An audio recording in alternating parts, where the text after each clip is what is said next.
This is me when I'm at home. I pray.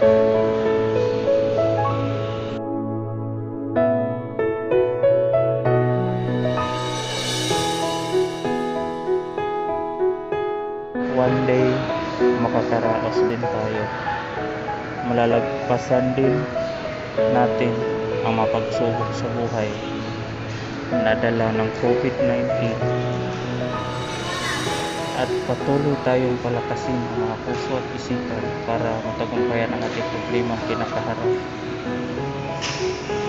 Minsan ako'y nahihirapan pero patuloy pa rin lumalaban at bumabangon para sa kinabukasan.